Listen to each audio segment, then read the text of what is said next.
Just imagine 10,000 mealworms devouring an apple. Isn't that a sight to see? Are you curious enough to find out? Journey with us as we show you that and all manner of weird things that are both wonderful and super amazing. You'll see and witness things for the very first time. Before we get started, be sure to smash the like button, subscribe and click the notification bell for more such amazing content. Peanut butter and jelly sandwich. That sounds so yum. This winning combo is one of the easiest snacks to put together whichever part of the world you're in. But what about when you're floating up in space? How does that work? Cooking anything in zero gravity presents a challenge because crumbs or condiments could drift away and damage or clog equipment. The utensils too are also flying away, making your life a nightmare. But this NASA commander, Shane Kimbrough, is here to show us that astronauts do eat more than just powdered astronaut food. They also have themselves a sandwich. The first thing we need for our sandwich delight is a piece of bread, or something close to bread. Well, up here we don't have bread like you do on Earth, but we have tortillas. So we use tortillas a lot for sandwiches. So that's what I'm going to use for my peanut butter and jelly. I'm going to stick that down with some tape here so it doesn't go floating away while I'm getting everything else ready. Takes a bit of juggling around, but Kimbrough uses handy strips of Velcro and tape to stick down any items he's not using so they don't fly away. He does cheat a little by using a tortilla instead of bread, because anything capable of producing a lot of crumbs is a no-no in space. But frankly, chasing two floating slices of bread around doesn't sound like a very fun sport. Here goes. Spread the peanut butter on my sandwich, the tortilla, and then I'll get my jelly. Ready? See, a lot of things you got to think about and manage all while you're eating up here, and you just spread the jelly on your sandwich. So there's my peanut butter and jelly tortilla or sandwich rump here. Time to enjoy. Next time you put something down and it doesn't immediately float away from you, just think about what you're taking for granted. Eating a sandwich in outer space would be quite a hassle. How about a quick guessing game? What is that? Is it a loaf of freshly baked rye bread? I bet your answer is wrong. That's someone's hair. Before the piece of hair was sliced up into what seems like half, have a look at its glory as one piece. You're probably wondering how someone's hair can become such a matted mess. Although there's no word on who this woman is or her exact circumstances, there is a rare condition known as Polish plait that could have caused this candy floss-like hairdo. This can occur when the hair shaft's protective outer layer, called the cuticle, becomes damaged, exposing a moist, sticky cortex, which sticks to other similarly affected hairs. Over time, the hair becomes an irreversibly moist and stiff mass of hair. The condition was quite common among the peasantry in Europe during past centuries when hair grooming was largely neglected. Thankfully, it's not so common now, but let this matted loaf be a reminder that hair care is important. Action films are the bomb. You've seen explosions in action films many, many times, but explosions have a really cool sibling. You may not have seen this before: implosions. We think it would take the force of an invisible giant to crush this railroad tanker, like it's a can of Coke, but it's actually easier than it looks. It all has to do with pressure. Normally the air pressure inside the tank and in the atmosphere on the outside are about the same, but if you remove the air from inside the tank, the balance is lost. Now there's pressure pushing in on the tank, but nothing pushing out, which makes it susceptible to collapse. It would be up to the structural integrity of the tank walls to keep this from happening, but you need something much thicker than this tank car with stronger walls, like a submarine, to hold off all that atmospheric pressure. We're talking pressure equal to 14.7 pounds per square inch. For all the action fans, let's see that again from a different angle. But how do you get all the air out of a train tanker? Well, this tanker imploded after the vacuum safety valves were disabled. These devices direct the flow of air or fluid to create a stable vacuum inside the tank. But once they're disabled, all the air is sucked out, allowing the atmospheric pressure to squash it in an instant. Who knew the air around us was so jacked?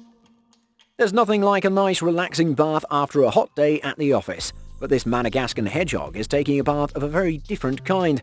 It may look like this spiky little fella is just rolling around in a dish of sand, but remember, there's method behind this madness. The dust bath is actually a behavior known as scent anointing. By covering himself with a frothy saliva simulant mixture, this little critter is able to mask his own odor with a foreign substance, providing some protection against predators in the wild.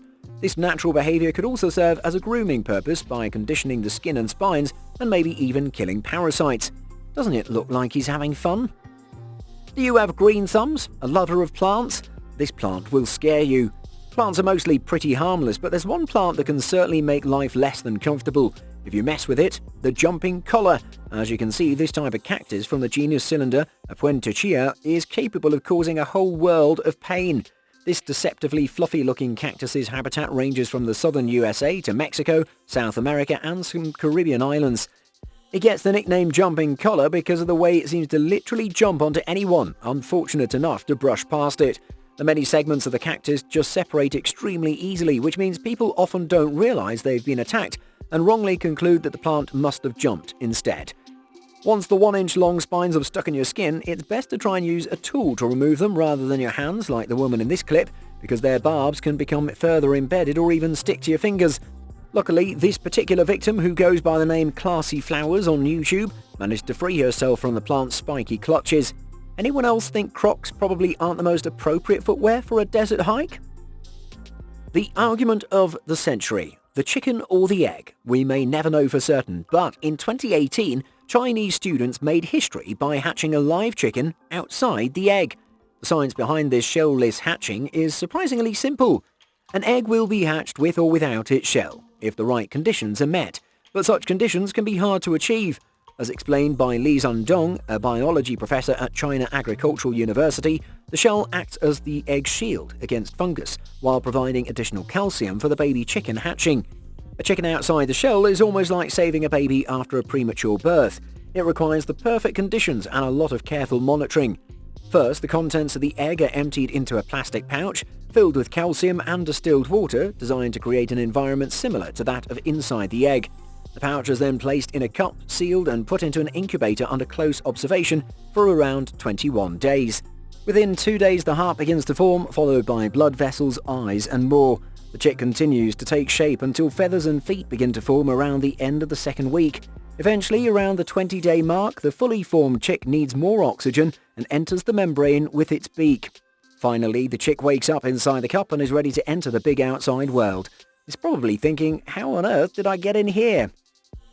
Do you suffer from arachnophobia? If your answer is a resounding yes, then running through this field is probably your idea of hell on earth. Although it may look like a thin veil of shiny fabric at first glance, this soccer field in Papamoe, New Zealand is actually covered in cobwebs left, right and centre. This otherworldly phenomenon was spotted by Tatango resident Tracy Maurice in 2017, around the same time that New Zealand was hit by a cyclone. According to spider experts, ribbons of multiple cobwebs can occur when spiders seek out higher ground following flooding in the area. This behaviour is known as ballooning, and it can help smaller spiders get around easier. They just point their butts in the air and release a line of silk, which the wind picks up, carrying them and the silk like a little spider parachute. Getting around the world would be so much easier if humans could do the same. Still on chickens, here's a question you probably never thought to ask before. Can chickens swim? Let's find out, shall we? That's hilarious. It seemed like this unsuspecting chicken didn't even know the answer after being plunked in the pool. It floats for a few seconds before jumping straight back out again. You see, chickens aren't built for swimming like ducks are. They don't have webbed feet, they don't secrete waterproof oil to coat their feathers with, and they lack the ability to wade in the water. So they may not be proficient swimmers, but that doesn't mean chickens sink like a stone. Their innate ability to float stops them from drowning just long enough to get out of the water. You really do learn something new every day. There are plenty of strange natural phenomena in the world, but I bet you've never heard of sloshy waves before. You're probably thinking that the sea in this clip, filmed at Cape Cod, Massachusetts in 2015, looks a bit milky. Well, that's because it's basically frozen. Seawater freezes at around 28.4 degrees Fahrenheit compared to freshwater, which freezes at about 32 degrees Fahrenheit because of its salt content. But as seawater begins to freeze, the needle-like ice crystals known as fracel form in the water. Salt doesn't freeze and separates the water and ice because the ocean is in constant motion. These ice crystals begin to collide and melt together, creating a sloshy appearance that'll only become ice chunks or sheets if temperatures remain frigid for long enough. This strange slurpy-like mixture freezes instantly as it hits the shore, giving the beach an otherworldly feel. It may look strangely appealing, but I don't recommend making a bargain slurpee from partly frozen seawater, unless salt is your favourite flavour. If you like paintball, this is most definitely your thing too. Airsoft is a competitive team shooting sport. It's a bit like paintball, but with plastic projectiles that hurt less when you get hit. Airsoft weapons like the La Capa custom pistols used by SEI Airsoft may be true-scale replicas of real-world firearms, but they use small plastic balls around 6mm in diameter that are fired with around 1 joule of energy. That's less than most other team shooting games. When you do get hit, it's up to you to tag yourself out of it. Airsoft has been playing at Airsoft Miami for almost 3 years now. He's developed some serious skills. Just look at this super smooth slide followed by an almighty fine suit. If any of you have played Call of Duty before, you probably think this looks like a video game come to life. Okay, Airsoft arenas offer all sorts of different realistic environments, from military skirmishes to historical reenactments, and with innovative scenarios and strategy at play, no two games are ever the same. No matter what's around the corner, Airsoft uses his skill and agility to sweep the competition. You think the zombie apocalypse is only a matter of time away, or you just want to feel that good old nostalgia? Maybe Airsoft is the new sport for you. Imagine an army of 10,000 mealworms devouring a chunk of lettuce. This incredible time-lapse was given by Green Time Lapse on YouTube. It may seem like the wriggling insects made that lettuce disappear in no time, but it actually took a total of 18 hours, and their feasting doesn't stop there. How long do you think it would take them to chomp their way through this crunchy green apple? In 10 hours, they've barely made a dent in the fruit. Let's flash forward. At the 30-hour mark, the apple is partly submerged in its wormy grave, but it takes a grand total of 46 hours for it to be swallowed up completely. Mealworms, which are not actually worms, but the larval stage of mealworm beetles, don't have actual teeth, but they do have jawline mandibles, which they use to bite, cut, and digest food. No one loves a good meal more than a mealworm. Which of these things amazed you the most? If you like binge watching, why not check out one of the previous videos? Be sure to smash the like button, share, and subscribe. Until next time, see ya!